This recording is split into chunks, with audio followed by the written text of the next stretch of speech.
We're too afraid to say we have. Living in a place we call regret.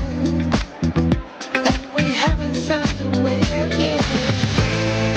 Got to get there somehow. We got to get there somehow. Got to get there somehow. We got to get there somehow.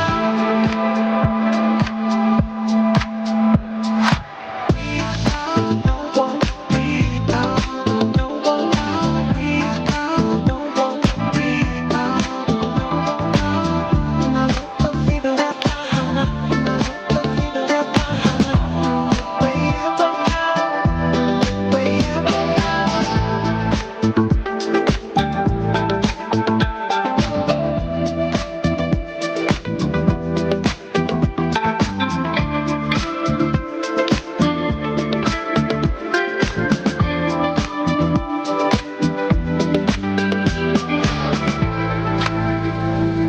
talking through a door that's closed.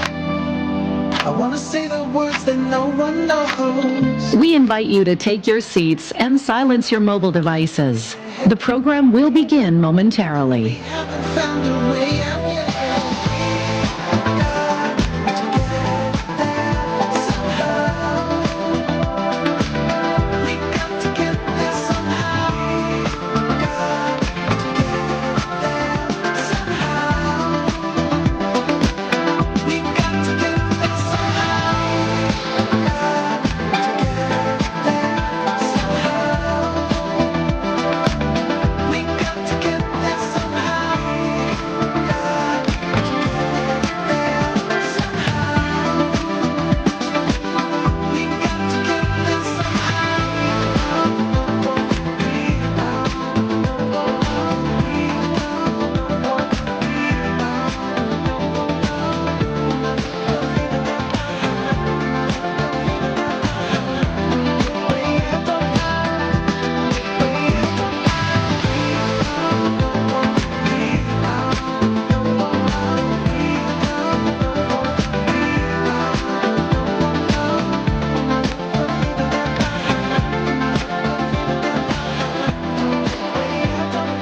Please welcome Detroit Free Press columnist and host CBS Detroit Michigan Matters, Carol Kane.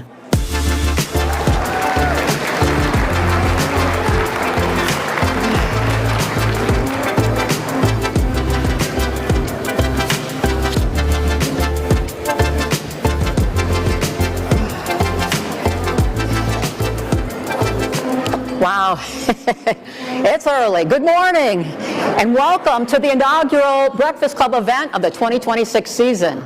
I'm Carol Kane from the Free Press and CBS Michigan Matters. Again, it's my honor to be with you here this morning. I'm so glad to see you all here bright and early, and I want to give a shout out to those watching during live streaming with the Free Press. Great to have everybody here with us. Because I see there are some newbies in the room, quick explainer about this event. It was launched, the Breakfast Club series was launched in 2018 with the goal of putting attention on critical issues impacting our region, state, and beyond. And we've had some exceptional speakers during this time, including billionaire entrepreneur Dan Gilbert, Bill Ford, U.S. Energy Secretary Jennifer Granholm, and the list goes on and on. That tradition continues today with two titans of business and motorsports in Roger Penske and Mark Royce. We're making history as well today as GM is rolling out the welcome map for its new global world headquarters inside this beautiful new Hudson's building. And if that's not enough, we're doing so as we kick off the Detroit Auto Show week. It's really a distinct honor and privilege that Roger and Mark both agreed to be part of this conversation. And I know everybody in this room is looking forward to it. In fact, I know that because tickets for this thing sold, boom, lickety-split. Listen, Taylor Swift tickets didn't sell as fast as went for this. It's a distinct honor, again, to have them here, and these two men have been in the thick of the Motor City from business standpoint, from community events and philanthropic. They're busy, both overseeing billion-dollar global companies based in Detroit, but their imprint is in the community, including many things they're involved with, but including bringing the 2006 Super Bowl to Detroit, which those of us here remember, and returning the Grand Prix to Detroit. Dan Gilbert, who built this incredible building and appeared previously at the Breakfast Club, said it best to me when I asked him about these two gentlemen. He said, and this is a quote, "Roger and Mark are tireless advocates for Detroit, ensuring that the city remains the engine that drives America. Roger always shows up, bets big, and delivers. Mark, as president of GM, has evolved Detroit's manufacturing heritage into today's technology-driven world." Roger was born in Shaker Heights, Ohio, which a lot of people here are probably surprised by, thinking he was born in Detroit. But he came here decades ago, and the Motor City has benefited over and over again. Mark has been president of GM since 2019, working alongside Mary Barra. He grew up in Metro Detroit, started his career as an intern, and never looked back. He leads GM's strategic initiatives for the company with his vast array of vehicles. Born in Detroit, he's committed to revitalizing our region through his service to education, community, and philanthropic organizations. But you know, we're going to have a couple speakers real here quickly, and I want to bring up Nicole Avery Nichols, who is the fearless editor and vice president of the Detroit Free Press, to say a few words. Nicole. Here we go. Good morning, everyone. Good morning, welcome, and Happy New Year. As the editor and president of the Detroit Free Press, it is an honor to welcome you to this edition of the Breakfast Club. We are so fortunate that we get to kick off Auto Show Week in conversation with General Motors President Mark Reuss and Roger Penske, chairman of Penske Corporation. You can clap for that. Thank you for that. Both leaders and innovators in the space of autos, motorsports, and what is possible when passionate people conspire together. Looking forward to hearing from both of them. And let's just give it up for General Motors in this location. Let's just give it up for General Motors in this location. The new Hudson's building. Yes. As local journalists, we've told the story of this legendary location many times, and it truly is a privilege to just be a small part of the next chapter. They just moved in yesterday, so this is really exciting. Thanks to all of you for attending, and also thanks to our sponsors for helping us keep the conversation going. These are very important. Now, it wouldn't be a Breakfast Club if I didn't remind you of the importance of local media and a free and committed press. Please know that we at the Free Press are passionate about our work as storytellers, and we are aware of our responsibility to the communities that we serve. We at the Free Press will remain ever on guard for as long as you will have us. Please, if you have not done so, subscribe to the Detroit Free Press so you can read special sections like this one on this building that ran in the Sunday newspaper and always online at free.com. This section was created by our autos team. Autos team, raise your hand over there in the corner. Let's give them a little love. Hardworking local journalists. Once again, we know, I've talked to many of you at the reception. Many of you are amazing readers, and thank you for your support and encouragement, and welcome once again to Breakfast Club. Thank you. You know, anyone that puts on these events knows you need a special group to help bring it together. And we're so blessed to have an all-star team at the usatoday.com team. Aaron Veldhoven, Amy Rosner, Marcy Vaselli, and Kristen Orr. And we'd also like to thank Tara Kuhman and the rest of the incredible GM team and Bedrock for their support of today's event. So round of applause for them. Okay, this is housekeeping pays the bills here. We need to give a shout out to our loyal Breakfast Club sponsors who make this all possible. So I'm going to list them, hold your applause till the end. The co-presenting sponsor, PNC Bank, Lawrence Tech, Detroit Auto Dealers Association, the Detroit Auto Show, and Henry Ford Health. The diamond sponsors, Penske Corporation, GM, Platinum sponsor, Lear and Ford. Silver sponsors, Visit Detroit, Downtown Detroit Partnership, AAA, HAP, Flagstar Bank, Barton Mallow, Deloitte. The bronze sponsor, Detroit Regional Chamber, Hollywood Casino, Michigan Chamber of Commerce, Delta Dental, Business Leaders for Michigan, Walsh College. And again, a special shout out to Bedrock for giving us complimentary valet parking. They sponsored it. So please, round of applause. And right now, I'd like to bring up Mike Bickers, who is president of PNC Bank in Detroit Southeast. He's also one of our presenting sponsors, to say a few words. Mike knows autos like no other non-auto executive in town. I am not kidding you about that. I've been to the auto show when I've seen him talking to, I won't say which company, but the CEO of a company, and even the CEO was looking like, who is this guy? He knew so much about it. So Mike Bickers, come on up.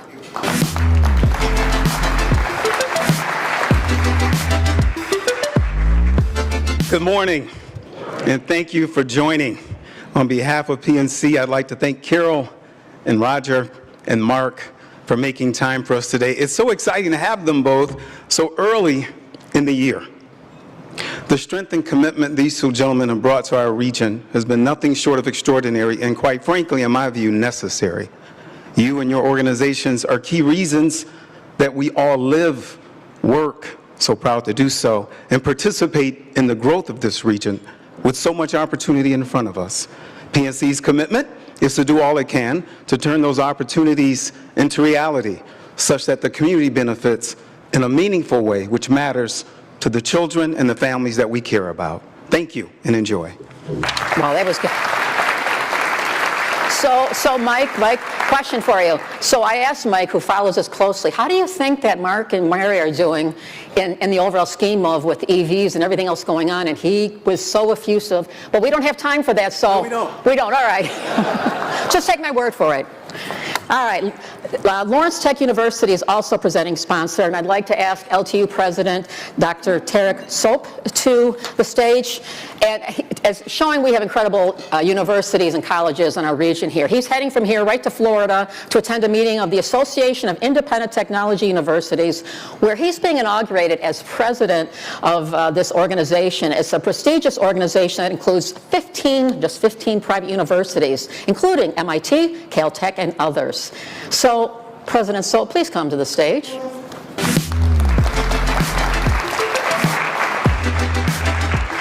Thank you so much, Carol, and thanks to the Free Press for the invitation. It's been very exciting times in the city of Detroit, and I think in many ways the history and the future of Lawrence Technological University is so tightly linked to the city of Detroit in many ways since our inception 40 years ago. We started as an engineering school for 500 students, roughly again 40 years ago, and we've grown to one of 13 technological, comprehensive, doctoral, and independent universities in the U.S. The range of programming and the difference we make in our student lives is dramatic. We graduate about 1,500 students every year, and we enjoy 100% employment within 3 months of graduation, which is a wonderful thing.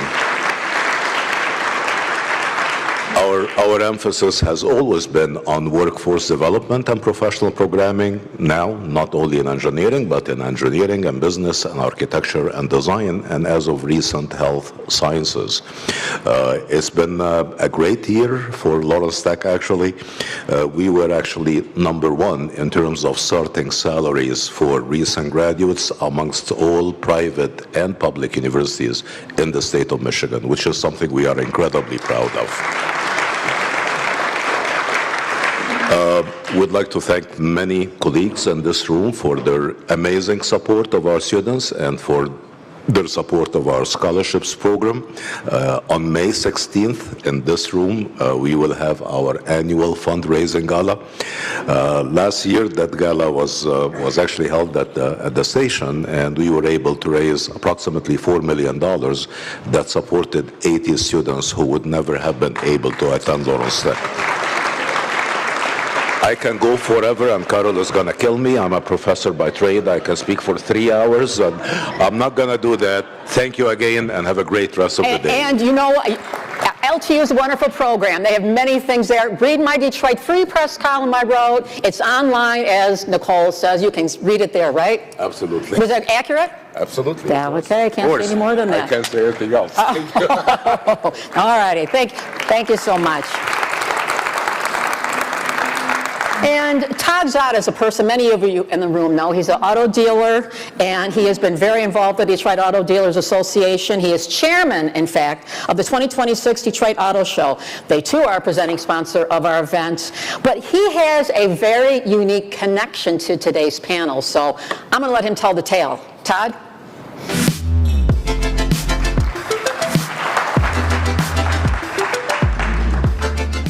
Good morning.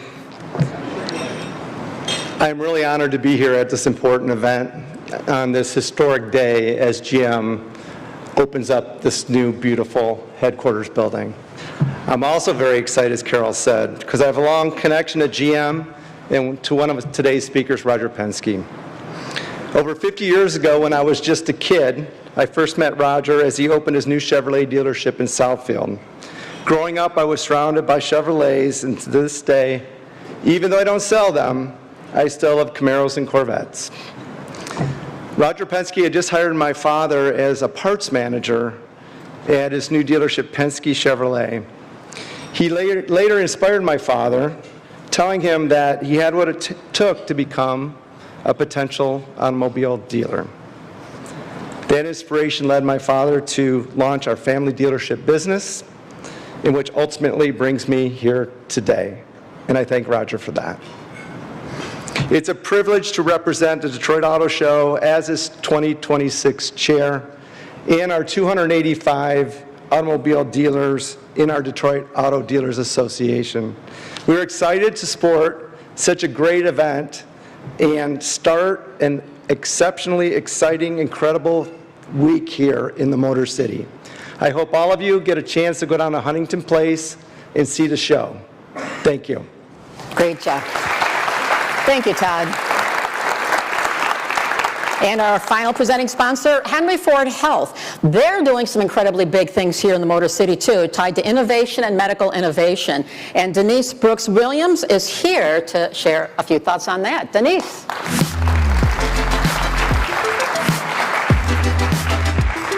Good morning, and thank you, Carol. So I am excited to be here from Henry Ford Health. We have our table of leaders there, and we, as you know, are doing a lot of big things in the New Center area. Anybody drive down the Lodge recently?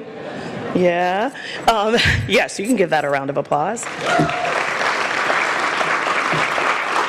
We call the project that you're seeing the future of health, and it really does represent billions of dollars of investment in the New Center area, but we know that it's going to resonate throughout the region. And so we too are very excited about the launch today, what it means to have our auto show, what it means to be in this beautiful new GM building.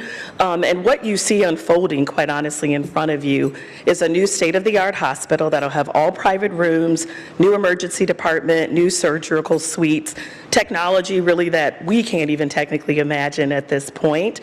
We also have our partnership with Michigan State. So you see the research building, that's the beautiful glass lit building that you see. Yes, go blue. Go white, okay.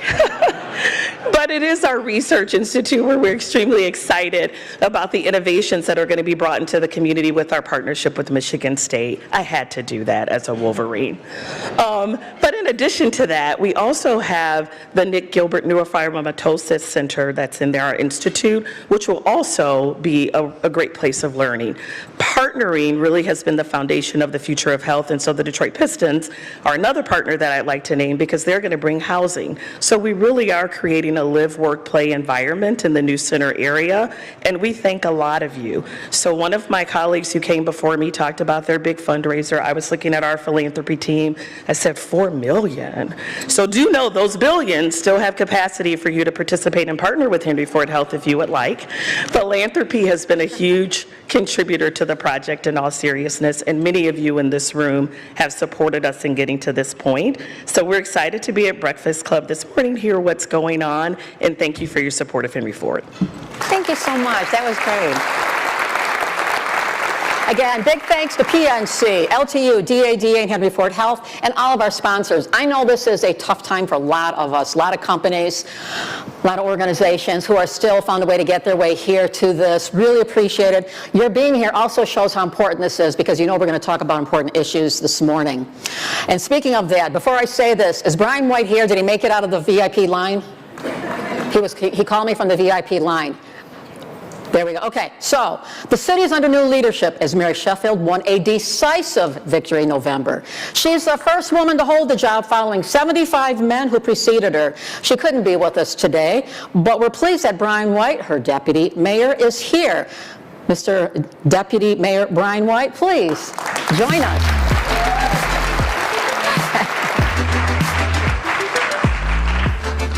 Good morning. Thank you, Carol Kane and the Free Press for hosting this magnificent event. This is my first time attending, won't be the last, I will say. But it is truly an honor to stand here before you to represent Mayor Mary Sheffield. And I will say that she wanted to be here, and I'll just tell you why, because it speaks to who she is. She takes care of one of her little cousins like she's her own daughter. And her little cousin had to move back to Detroit this week and is starting school today, and she's just in shambles about going to a new school, so the mayor wanted to be there with her this morning and usher her into that new experience. So she always centers people, family, and seniors first, and especially our children, so that's what she's doing this morning. I also wanted to just introduce also, she sent her top brass here today, present company not included. Her Chief of Staff, David Bowser, if you could just raise his hand. And Tricia Stein, who many of you know is her Chief Strategy Officer, so she's here with us this morning as well. I want to also take a brief moment to thank our sponsors. As you've seen in the news recently, the mayor has been able to make some big, bold announcements already with RX Kids coming to Detroit, a new Office of Health, Human, and Homeless Services, and a large part of that is due to the support of people in this room, the donors and sponsors who's stepping up to ask what's important to the mayor, and she's being able to execute her agenda largely because of your support. So I just want to have you give yourselves a round of applause for that. And then lastly, I just want to say a couple of words about today's speakers. First and foremost, Mark Royce from GM. The mayor would like for me to extend her heartfelt dismay of not being here today. She wanted to join you, but again, she had family matters. But just thank you to GM for what you've meant to this city. Having one of the big three headquartered in the city of Detroit is something we like to hang our hat on, and it's important to see you in this new facility and all the great things that will come out of this building. So let's give GM and Mark Royce a round of applause. And then to Roger Penske. Where's Roger? Is he in there? He's backstage. Okay, he's backstage. All right. Just what an amazing man. To know Roger is to love Roger. I can't think, and I'm surprised that he wasn't born here. That was the first I heard that. But I can't think of a bigger ambassador for the city of Detroit than Roger Penske. So we can't say enough about Roger and what he's meant to the city of Detroit, helping bring the Super Bowl to Detroit, bringing the Grand Prix back down, the Q line. It goes on and on. And so we just want to say, and pause for a moment to say thank you to Roger Penske for all you mean to the city of Detroit. So let's give him a round of applause. All right, Carol's on my heels, so that's my cue. So I just want to again thank you on behalf of the Mayor of City of Detroit, Mary Sheffield, and just know that we see regionalism as the key to our success, and we're depending on all of you to move this city forward. So thank you so much. Thank you, Mr. Deputy Mayor. Great to see you. All right, so let's bring, you've heard his name mentioned a couple times already this morning, so let's bring him up. Mark Royce, join us to give the official welcome to your new world headquarters. Please put your hands together for the President of General Motors, Mark Royce.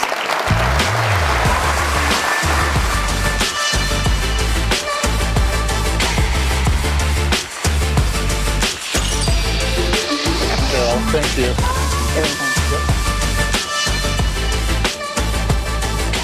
It's the first time I've seen a GM podium in the space, so it's pretty nice, right? But I don't need it. So thank you, Carol, and good morning to everybody. You know, I want to take this opportunity to welcome everyone, obviously, to our new global headquarters of General Motors downtown. Welcome to Deputy Mayor Brian White, and thank you for the kind words. Thank you for being here, and we look forward to working with you and the mayor to make Detroit better. And also, thank you to Carol and the Detroit Free Press and all the sponsors who made this event possible. And finally, thank you to Roger Penske, someone I've known literally my whole life. He's a great leader, mentor, and friend. Roger's always been a champion and a staunch supporter of the city of Detroit, and we are thrilled that he could join us this morning. You know, I want to recognize Roger and everyone at Team Penske, which in 2026 is celebrating its 60th anniversary. That's 60 years of motorsports competition, excellence, and checkered flags in open wheel, stock car, and sports car racing. It's an incredible milestone for Team Penske, so let's congratulate them.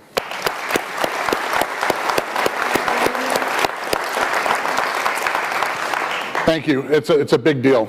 So this building, Hudson's Detroit, represents our fourth home in this city.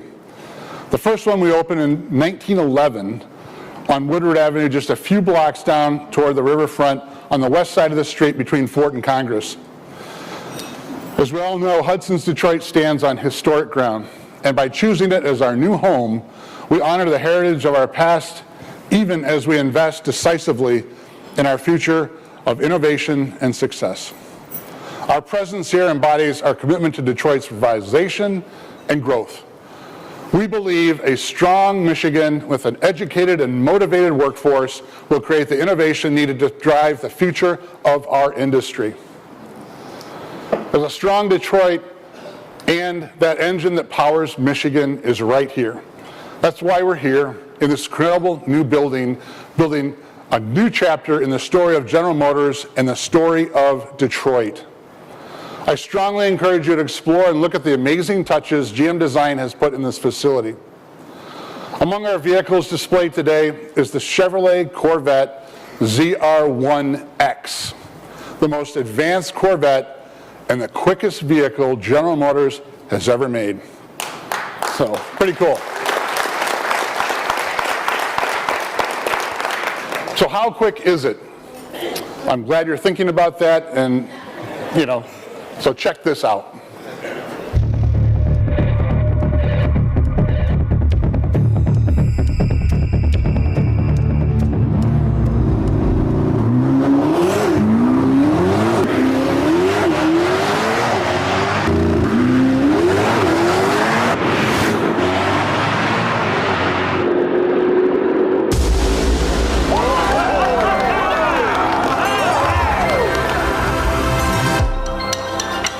So think about that, 1.8 seconds, you know, that's it's insane, right? We can drive it and buy it right from a dealer like Carl Zimmerman, who's sitting right here from Maddox Chevrolet. So you can walk right in there and buy one of those. So anyway, it's pretty cool. Most vehicles capable of that type of number are 10 times literally what the ZR1X costs, 10 times. We made the revolutionary shift to a mid-engine setup with the C8. This was the kind of performance we knew was possible. That's our news for now. So we'll turn it back over to you, Carol. Thank you. Wow. Why don't you have a seat next to me? So we're going to bring up someone who really doesn't need an introduction to 99.999% of the folks in this room. Roger Penske's path is so tied to Detroit, where his business and philanthropic efforts have been focused. He runs a global transportation company, an ultra-successful motor racing empire, and as we know, his heart is so tied to Detroit. Ladies and gentlemen, please welcome the captain, Roger Penske.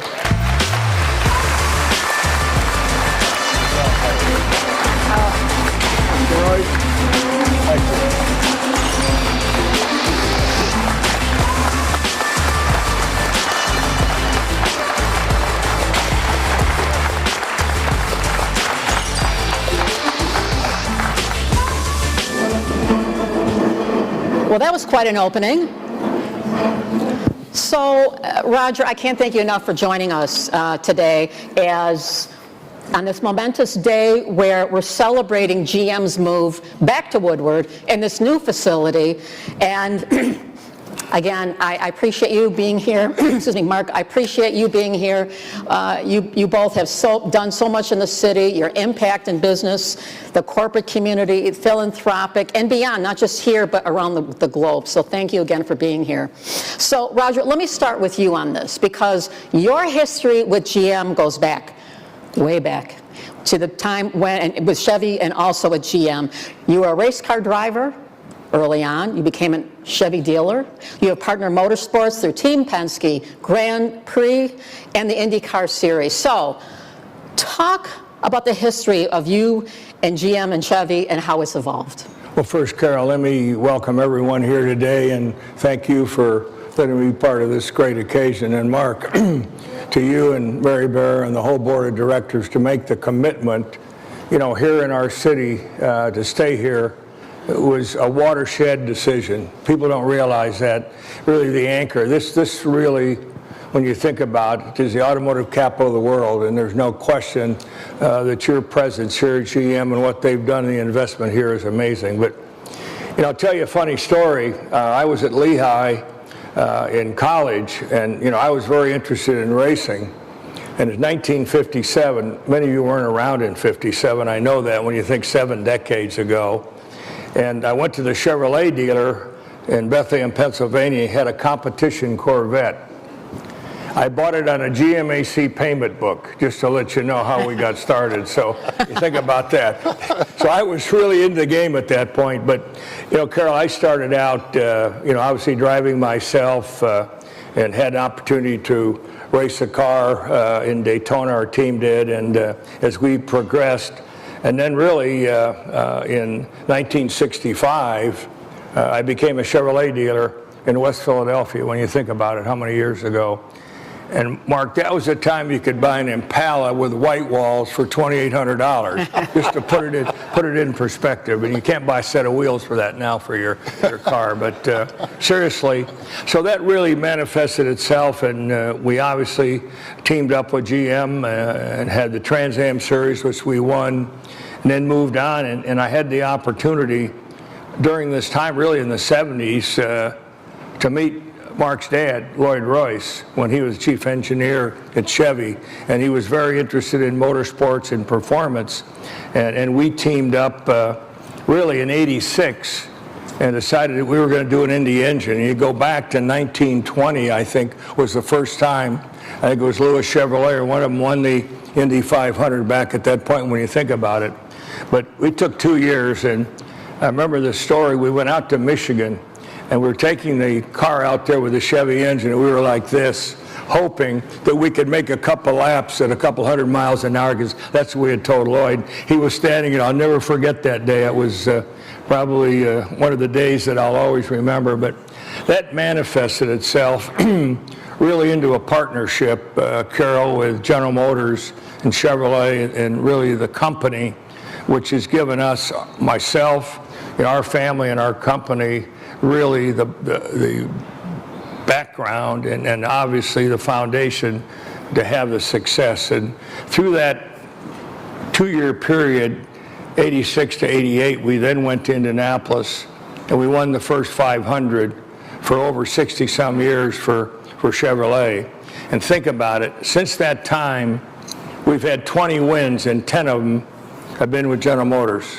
And Mark, doing a little homework before today, we've had 165 wins Chevrolet product and General Motors product. So this really helped us launch ourselves in the partnership, and not to take a lot of time here this morning, but think about, we had the opportunity, we were Detroit diesel distributor in New York.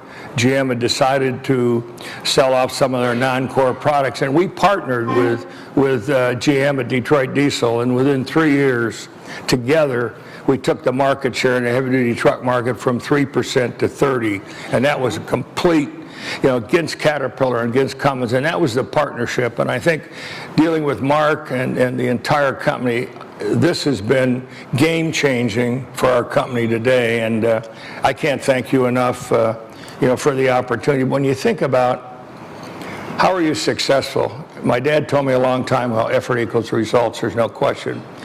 But I think it's about partnerships. And I can look through my whole history and people like Mark and other people that are here today with the automotive community that have really helped us, Carol. So I go way back to 1957, and Mark has told me he's expecting an Indy win this year, so number 21. I got the word outside before we came in today, so we'll see what happens. There we go. So Mark, I'm hoping I'm not aging you here by this, but you have had a bird's eye view of the gentleman to your left, and watched the making of an American icon in Roger, who happens to be one of ours here locally here. If I had a dime for every person in this room who has told me their Roger story of something you had done early on in their career or whatever that impacted them, Roger, it's just amazing. But talk about Roger's impact and his organizations here on Detroit and this region. It's a long story because I literally have known Roger my whole life, which that's a privilege, number one. And number two, I can remember those days. My dad taking me to the Indy 500. And I met you for the first time, actually. Right. So in '86, I was graduated from college, but even before then, before we had those, we had the stock blocks for Buick and Chevrolet. Right. Remember those?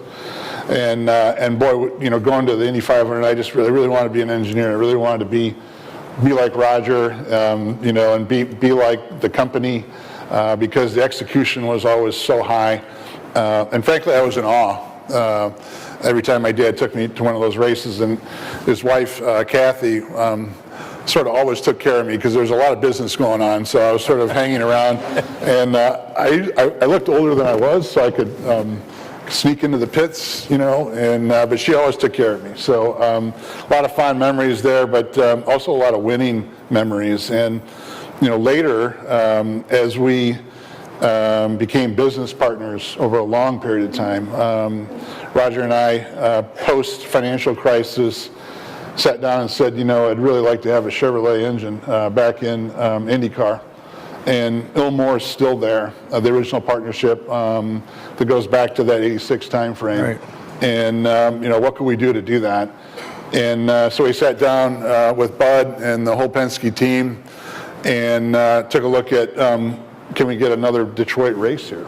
And I said, I'd love to be able to say that we have another co-developed engine and another race in Detroit. And we both really had that drive with IndyCar at the time, before Penske's ownership of it, to drive that home and get a race back. Yeah. And I have a lot of memories of that. The first race, Bud Denker was pouring like a dry mix onto the concrete on Palo. Remember that, to make sure, because some of the rubber was coming up on the track. So that's the kind of commitment, though, that the Penske Corporation has. And I wasn't around in '67 with Mark Donahue and the whole Trans Am piece, but I sure have a lot of memories of the cars, the drivers, and the company has always been, a standard of excellence. So let's talk a little bit about this building, and Mark, this building, which is so historic, and GM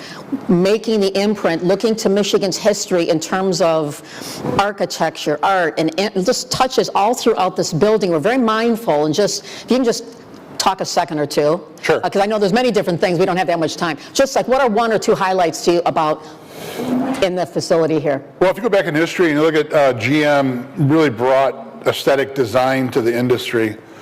People sometimes don't know that, but we did. And so the Harley Earl piece of that, And then the Saarinen influence of the mid-century modern is something that's very important to us, because we still believe that design drives the passionate buying experience, putting the customer at the center of all that. And that was based on a lot of research and a lot of history that came about. In fact, I think there's the 38 Aero Coupe sitting out here, but also, sort of the Cadillac Celestiq is sort of our current design thinking for Cadillac. That's in this building. So it goes right down to the sections of the wood walls are similar to the Tech Center in design and other places there. All those things are really carefully curated. Even the floor that you're sitting on here is really brought from that mid-century modern that we have in a lot of our different facilities. And the Bertoia, of course, that's hanging, has a lot of rich heritage to the Bertoia wall that is at Cadillac House in the center of the Tech Center, and then in Flint. And so a lot of really cool stories. I could go on and on. I know you said we don't have a lot of time on that, but just take a moment and take a look at some of those things. We redid the goddess that's sitting out there. That hasn't been seen in a long, long time, so our sculptors and Warren did that, so great stuff. Wow, and one quick question here. Renaissance Center, you're moving from the Renaissance Center, which GM still owns as of today. Here, what happens to the Renaissance Center? What would you like to see happen, and what will GM's role be? Well, we put $1 billion in that riverfront, so, big commitments, and we sort of redid the inside of that ring. It's a very difficult building to visit and work in. I worked in there for a while, but it's a bit confusing. So we did that. We put the money in it, and we don't want to see all that go away necessarily. And I think Dan Gilbert and his team did a nice job of putting renderings together that show the possibilities of office, of residential, of commercial, all coexisting there, and creating and reimagining the whole waterfront. So, it's not derelict. We don't want to see any of that. We want to see that part of the skyline still, and I think we can do that. Is that something, would you ever consider selling it? We're open to anything, but, we put $250 million commitment-wise into that to make sure that the right things happen there, and we're hopeful. Roger, you have been a champion for the Motor City forever, and one of the reasons, major events, the NCAA, Final Four, 2027, the 2024 NFL Draft, much of that comes from things because of the philanthropic things that you did to help the city. From your bird's eye view of what has transpired in recent years, how do you think Detroit's reputation has changed, and how do you think we're viewed around the world now? Well, I think I go back to really when you think about 2003, when I got a call from Bill Ford Jr. about take over and be the chairman of the Super Bowl. And I think about the city at that point, Mark, when you think about it, what we had, and obviously it was a challenge, but it was amazing how the private sector, along obviously with the local political officials, we got together and started to build momentum. And when I think about I said earlier today, I remember calling MDOT and saying we could clean up I-94 and I-75. We got people coming in from around the world. How do we look?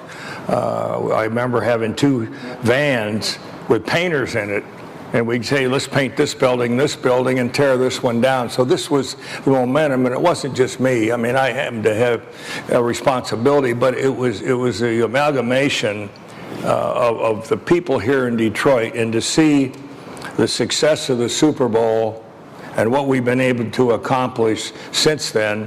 And obviously, when you think about M1 Rail, we talked about M1 Rail, haven't you? I mean, think $150 million from the private sector. And talking to Lisa today, who ran that for us until it was turned over to Regional Transit, 1 million riders, think about that. And this is Woodward. Just think about Woodward, what that meant to us, from the GM headquarters downtown, and 11 or 12 billion dollars have been invested. So you look at the Super Bowl, you look at what we've been able to accomplish from the standpoint of Woodward. And then one thing that goes really, Dave Bing, and again, just thinking about you out here today are part of this. Dave Bing called some business leaders here in the city, and he said, I need to get together. It was a snowy day. We went to see him. He said, I've got a real problem. He said, we're not going to be able to open up the parks for the kids this summer. He said, and I don't have enough police cars. I don't have enough EMS units in order to help the city.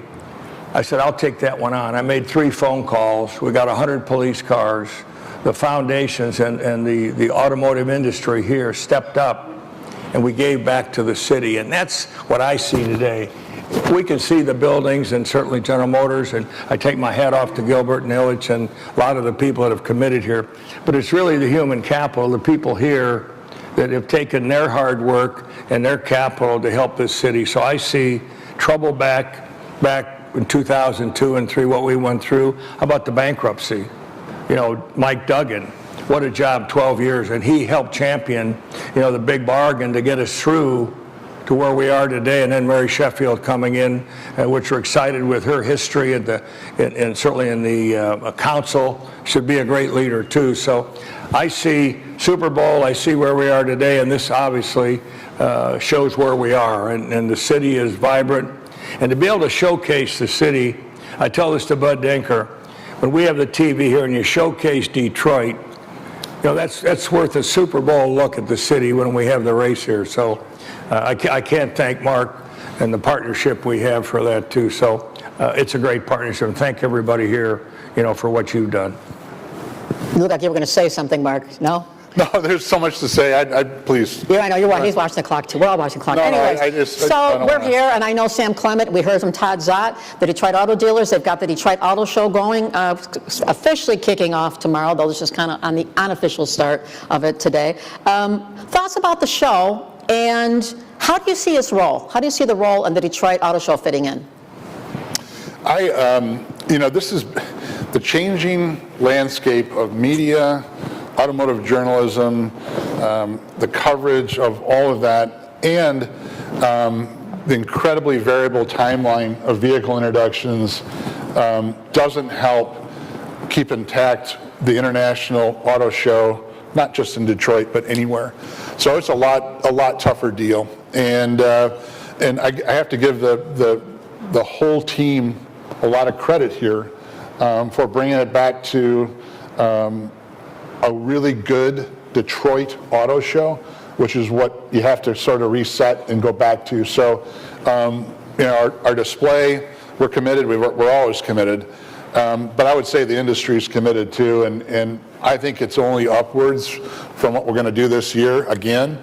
And bringing it back to January, I'm very positive on that. So I'm very hopeful, and you know, this is Detroit.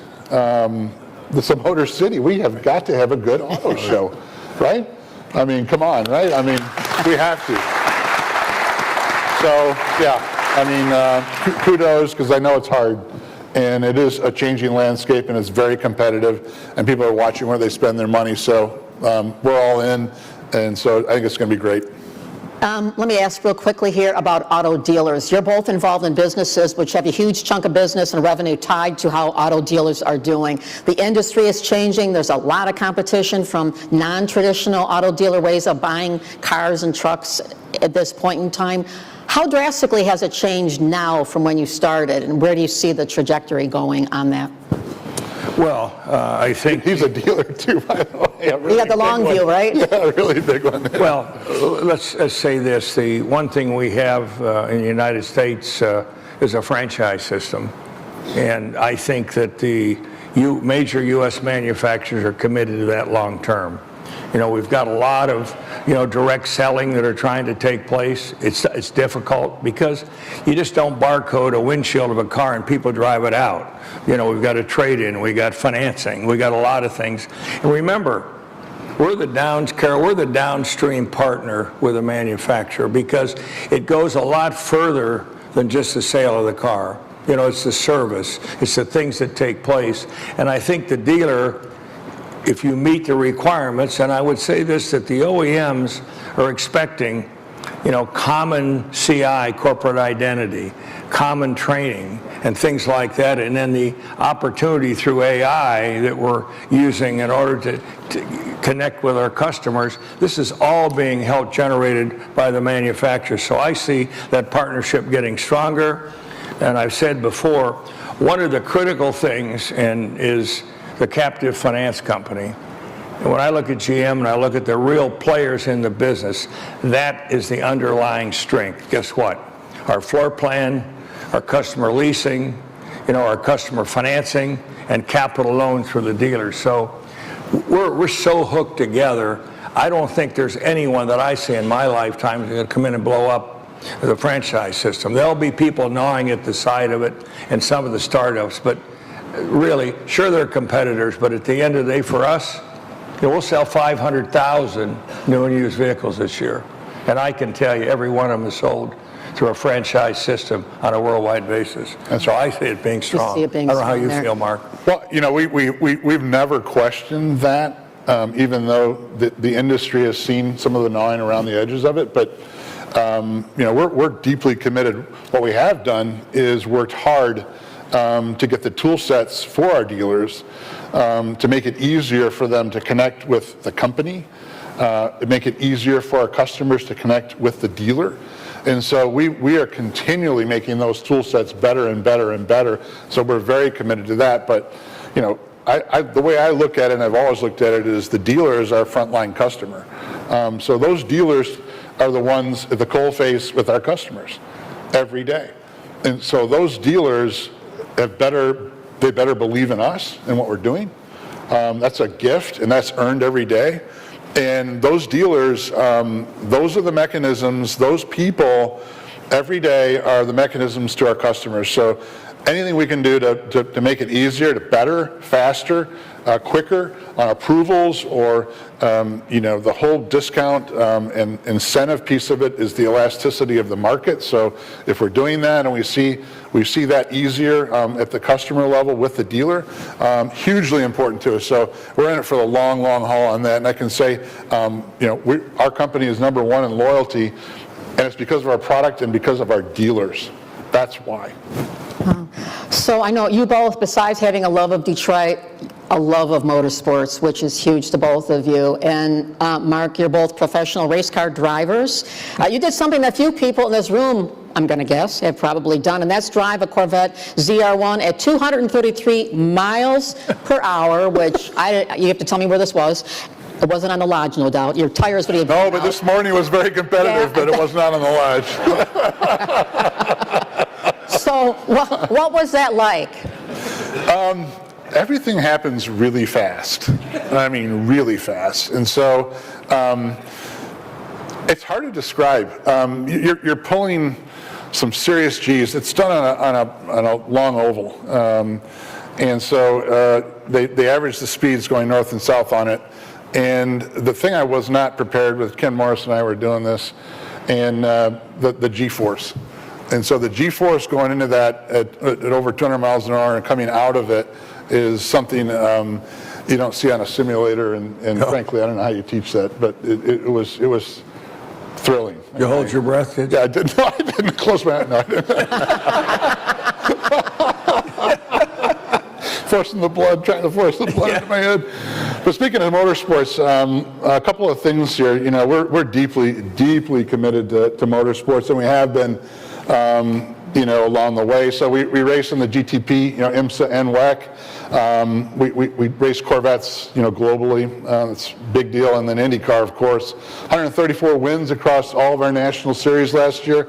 11 driver championships, 5 manufacturers championships, and 3 championships. Thanks to people like what's going on right here. So we are deeply committed. I can tell you, these are some pictures of our tech center in Charlotte. And so we just finished that, and we're doing things like the gray car that you'll see out here for GTP. Lots of aero work, lots of chassis work, lots of Formula One work, lots of NASCAR work. So the drivers in the simulators here, and you saw it, Roger, we took you on a tour of it there. Amazing. But our simulation work that's going on right now is going to enable a pretty fast entry to the grid here. So that's extremely important to us. And with Cadillac, we've really curated this, and who knows, it leads to really cool ideas on production cars too. So not to dwell too much on that, but we do some pretty cool cars for Cadillac and Blackwings, so we'll see, right? Your simulator, when you think about it, people don't realize, airplane pilots, don't they? before they fly, they're in a simulator. Well, the actual feeling of in a simulator that GM has for our drivers, they're dying to get in it every day they can, because what they do, they go in before a race and they'll actually drive the car like they will on the race. Then they'll come back after the race to be sure, and they just keep refining it and refining it. And I would say GM is at the top level there, and our IndyCar guys are there all the time. I mean, you're waiting in line, and I think the commitment, Mark, that you've made on this, and especially as you look at your Formula One. Thank you. Yeah, no, it's we're all in. We do it all. We do our engine partnerships for IndyCar, but we make a lot of our race engines right here in Pontiac, Michigan, and they're hand built. And we make we make all of our high performance engines in Bowling Green for Corvette and Blackwing. So, yeah. Well, speaking of racing in Detroit, both of you are involved with the Chevrolet Detroit Grand Prix presented by Lear. I think I got all that name in correctly there. Get all those sponsors in there. With whatever's going to happen with the Renaissance Center, the track is for the Grand Prix, I'm going to assume, might be affected. I don't know if anything would be going on this year. Any conversation about that yet? Well, I mean, we don't have the final plans on the Rensen. What happens there? Presumably. Yeah, there'll be something happening there, but I can tell you, Bud and Roger and the whole team have done a wonderful job bringing it off of Belle Isle to the streets with what we have. And I think there's a lot of variation that can happen there and a lot of creativity and flexibility. So I think that partnership is key. Like you say, the partnerships are everything, because we'll work together with how that becomes a new riverfront to bring a great track. And I think the byproduct of this partnership is $10 million that from the Grand Premiere that we've given back to the community. Remember that. The underlying foundation of having this race here is for the community and for Detroit.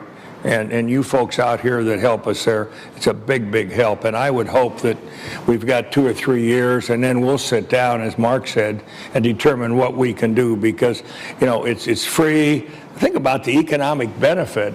It's almost $100 million when we run the race here. So everybody's getting a benefit here. And guess what? It's another staple we're putting into the city of Detroit. And we've got to continue to do that.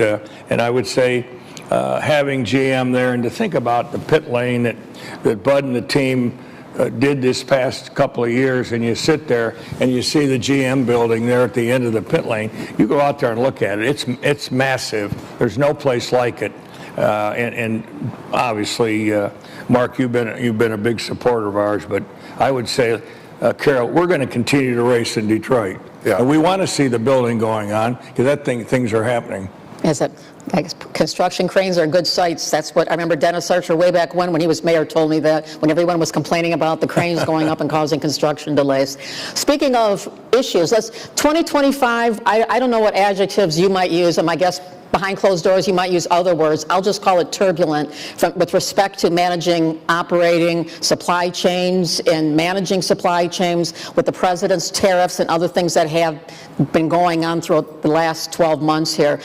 How difficult has it been to manage? And I'm curious what you see as we're looking into 2026. Well, I mean, suppliers, we don't, nothing happens without our supply base. We have 100 or 1,000 tier 1 suppliers right here in Michigan. And, since 21, we've really been rebuilding the whole supply chain. We've got 11,000 suppliers in 85 plants and 4,500 dealers worldwide. That we're running this through. So, it's about $90 billion purchasing power here. And so I can tell you that it's everything. And if our suppliers, if our relationships with our suppliers aren't there, we can't make, we can't produce, and we can't sell. It's that simple. I'll also say there's a huge part of this innovation-wise that is absolutely vital to our company. Suppliers bring incredible innovation into our company, and we integrate with them for that. So that never goes away. And I can tell you, it's just awesome. So Michigan is really a foundational piece of that for the supply chain for us and others. Anything you want to add? Well, from a supply chain, and when I think about 2025, the big thing we had to deal with was the disruption with the tariffs. And, we're so concerned about automotive here, but when you think about Washington, is it eggs? What is it? Is it oil? All these different things and products that they're worrying about. But the impact, obviously, I think the General Motors are able to pivot and deal with this. We as a dealer, we've seen obviously some escalation of pricing with some of the premium luxury. We've seen supply by some being shortened up, and then we had, of course, Land Rover this year over in the UK that had a breach. Mark, as you know, they were shut down. So those are things, but quite honestly, the core part of our business didn't change, and that's the parts and service. And I think we focused even more to connect in these, what we call, you have the one is your new car buyer, but when you look at tier 2 and tier 3, these are people that have cars that are 5 and 10 years old. We're digging into that now. We're using technology. Why haven't you been in? So we did a lot more farming within our really dealer group of customers in order to be able to survive through some of this. But I would say overall, and certainly Mark, we talked about it earlier, as we saw the abrupt stop in September on battery electric vehicles, a 19% in the month of September go down, and I think you said it's going to take probably the next quarter or so to see where this thing levels out. So we were dealing with that, and I call it the gap.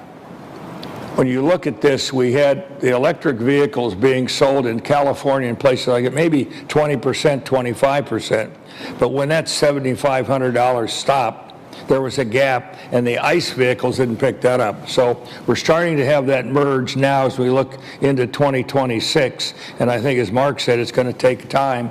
And those customers are there, and there's going to be a journey 2030, 2035. We just don't know how fast it's going to go, but infrastructure, range, hybrids, all these things are going to play a part in this. So we've got to be versatile, and I think a car dealer's he's a trader, so we understand how to get by in tough times. That's right. Yeah. Entrepreneurs. Yeah, right. We both know that the president is scheduled to be in Detroit today. You both have talked to the president and have every so often. I don't know how recently, but with all of the evolving policies coming out of Washington, quickly changing no less, have you talked with him? I mean, do you think he understands the complexities of the auto industry and the auto business and how difficult it is? For example, if you say bring all production back to the U.S., how hard that is to actually do, to gear up building plants and the such? I've got to say the administration doesn't come from the auto industry, but as this was being rolled out and put in place, it's been a really open door for some of the puts and takes on what happens, because we make engines in Flint, a lot of engines in Flint that go into trucks that are made in Mexico that come into Mexico, and that's just one example of that. So the supply chains are very complex; they're global, and so you have to get into that detail to be able to know that. And bringing production back to the United States is something that everybody would love to see, because it's jobs and it's growth and it's all of that. So we're doing that. And so I would say it's been a really open conversation and constructive pretty much from day one. And we've worked with, I don't know how many administrations over what period of time, but we work with every administration. And so, this isn't one administration versus, that's not what's going on. It's how can we do this? How can we get, real support and real fundamental growth in the industrial manufacturing base of the auto industry here? And so that's been the conversation. Yeah. And you? I think it's business friendly. Yeah. I would say, and there's no question as we look at this commitment, and I hear 1 trillion, 2 trillion, 10 trillion, some of those numbers, obviously are telephone numbers, but if we can get those commitments to happen, and we look, the byproduct of that's going to be not in the next 6 or 12 months, it's going to be 24 to 36 months, and if we can build these plants and the suppliers come back, it's going to be a real benefit to the middle class. Really, I think that's how I'm looking at it, Mark. I don't know if you do, but certainly the Secretary of Transportation is looking at, in our truck business, a lot of these nuclear verdicts on accidents. They're looking at CDLs, commercial driver licenses, that people are operating. Think about a freight market that really is tough for a freight company, but we have 100,000 illegal drivers driving with no insurance, in many cases no licenses. So the government is, little by little, we don't read about those things, starting to clamp down on that, which I think is very important. And to me, there's no question, the clean air, clean truck. Mark, I know you and Mary were very key as we talked to pull the waivers in California, because I think there were 13 states that had different regulations, for emissions. Well, now, under the current administration and the current legislation that's taken place, all of our states will have the same, which is key from the standpoint of certainly emission standards, which that's a benefit. Wouldn't you say you got a benefit out of that? It was billions of dollars worldwide as well, trying to get, internal combustion engine powertrain regulatory consistency. And so it's a big deal. And, they understand that. They do. And it's just, I look at it this way. There's so many things going on, and there's so many different avenues that have to be touched. And I would say the cabinet, they've got some good people. I'm concerned socially, personally, on what's going on in these cities. But just think about our city today. Homicides down 19%. Amazing. Think about that. And we've got a third of the population in the city of Detroit's under 24 years old. So things are happening when you've got the proper management. It's in our own companies that way, and it's certainly across this country. And I've got 15 grandchildren, so I'm concerned about, what they are going to grow up into and where we're going to be. Can they go to college, and what are the things that they're going to take place? And we have to think about that and not react. I think Mike Duggan has been on the front of that for the last 12 years, and hopefully Mary Sheffield will take that. She's kept the police commissioner here, which is critical, and I've talked to Mike a lot, and hopefully that he's going to be successful in his strive to be the governor. He certainly has the credentials. I know that Bill Ford has also come out and endorsed him. And Mark, are you getting in the endorsement game? I don't know if I should, but I'm going to tell you that the partnership we've had with Mayor Duggan and now Mary Sheffield is extraordinary. We put $2.2 billion into bringing Hamtramck back online, which has been a great thing for the city. But I'd also say that there's a lot of other things that we worked on that may have not gotten all the media headlines that were, we put $150 million into the community here over the last 10 years. We're going to keep doing that. There's just billions of dollars in the state of Michigan, $17 billion that we put investment-wise back into the state. And those are big investments, and they aren't for, like Roger said, they're not for the next year. They're for the next 5 to 10 years, and it's because people like Mayor Duggan and now Mary Sheffield, who's going to concentrate. From what I've watched, and I've watched a lot of what she said, is on the neighborhoods, safety, children, all the things that are important. Sure. And so taking the momentum from City Council into that is going to be a big deal. So I'm very optimistic and very positive on that, and I think we're lucky.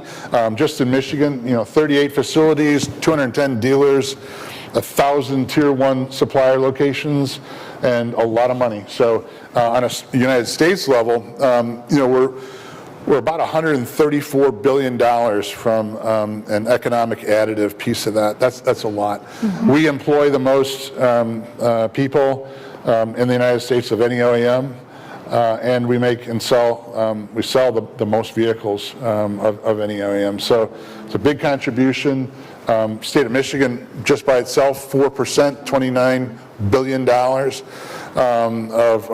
of contribution here. So these aren't trillions, but we feel like we're doing our part for the communities and our plant cities, and especially Michigan. But there's much more to do, and we'll continue on that path. Mark, we know GM's committed. We know it is a certainly someone that lives in the state of Michigan, operates businesses here. I think that takes a hat off to you and certainly Mary Barra and the entire company of the commitment here in Michigan. And that's why we're able to see the things happening here. And we're going to continue, just a byproduct of, I didn't mention on the Grand Prix, the Boys and Girls Club, they have an opportunity to go to Dubai. We sent 6 kids to Dubai, autonomous vehicles. Think about that. And that came out of the Grand Prix and the things that we've done in conjunction with you folks. So those are the little things that we got to continue to do. They're not on the front page of the paper, but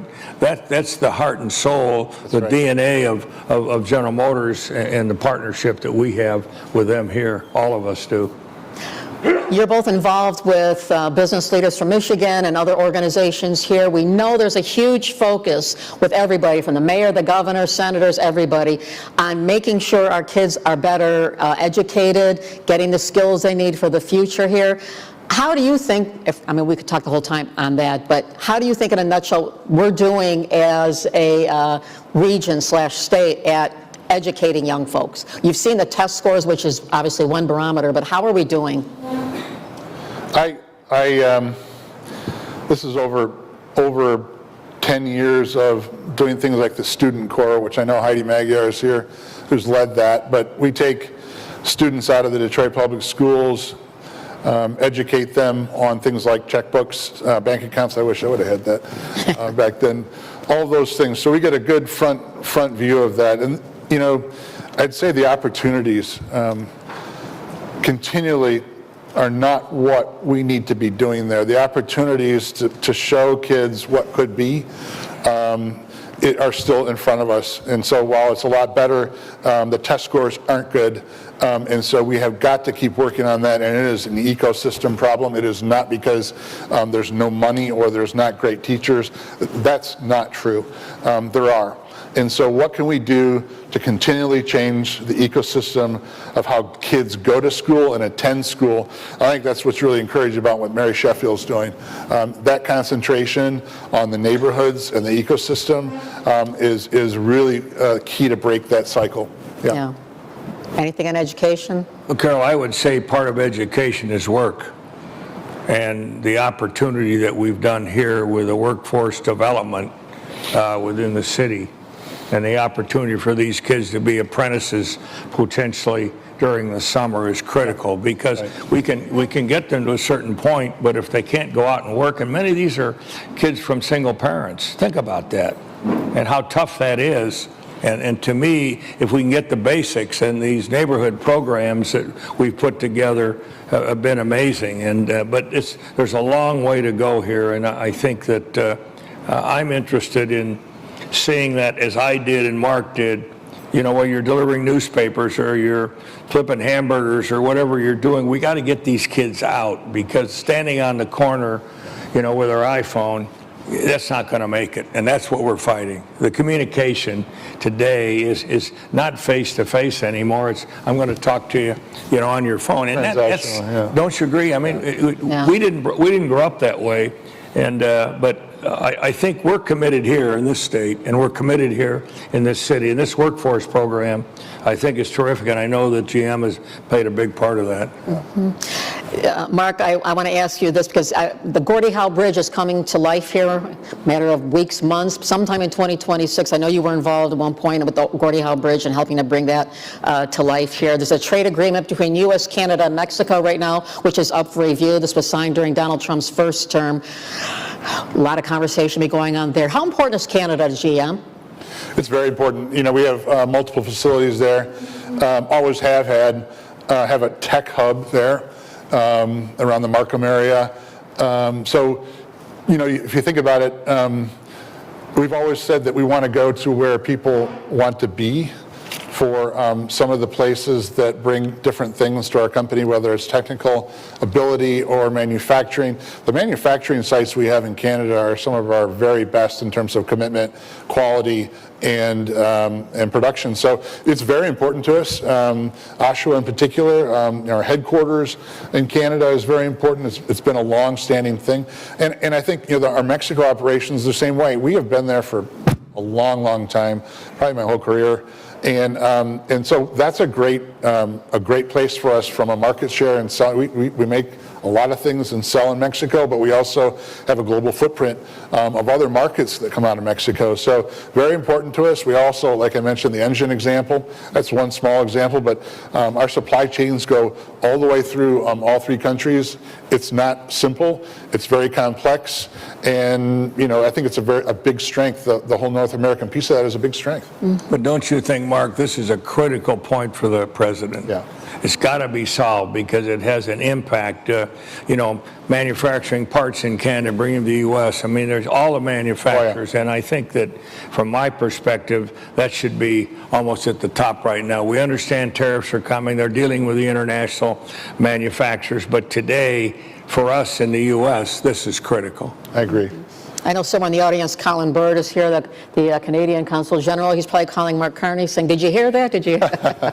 No, that's fine. I mean, it's true. Yeah. So we are kind of winding it down a little bit here. Roger, is there anything else with all the different conversations, all the pieces, all the things? Is there one point or one thing you want to leave thought with this audience? You have a lot of influential people here who have taken time out of busy days to be here. Well, I want to thank them for the commitment that they've given the city and certainly the state. And we got to continue as one group of people that make a difference. Think about every day if our companies some way can make a difference, and I think, and give back. And that's what we try to do in our organization. Mark talked about what General Motors does, but I would just hope we continue that. And Carol, things like this, getting together and be able to share some of our thoughts and experiences is so important. And I want to thank you for certainly the opportunity to be here today. Thank you. Thank you. And Mark, any final thought? Actually, there's one more thing, and it's pretty awesome, so take a look.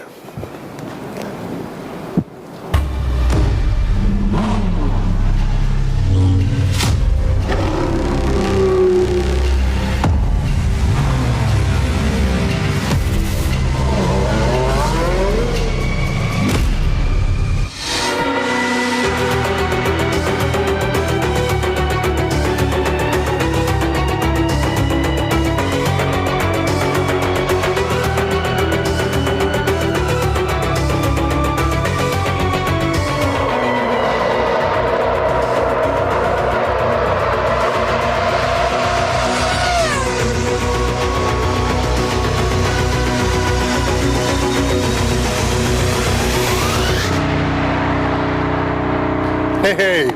Yeah. All right. So this is the first ever look at the Cadillac Formula One wearing its official testing livery, which will appear on the track for the first time as we have the shakedown in Barcelona in 2 weeks here. So in Formula One, testing liveries help mask the aero details, just like camouflage prototypes do in our production cars. So they still have the elements of the brand identity, as you can see the big Cadillac shield on it, but the design was a collaboration here, obviously, of our global design team and our co-owners in Formula One TWG, a true team effort. So what you'll notice, and you'll get a chance to go up and look at the car, but on the nose, I'm very proud of this, on the nose of the car are all the names of all the people who have worked to get us onto the grid very shortly here in Melbourne, and then our test first car on the track in 2 weeks. So we will reveal the official livery of the car for the actual races. And there's, you might have heard there might be a big game on February 8th. So if you watch that game, you might see something really cool that's the next gen of that test livery. So from there, it's a month till Melbourne.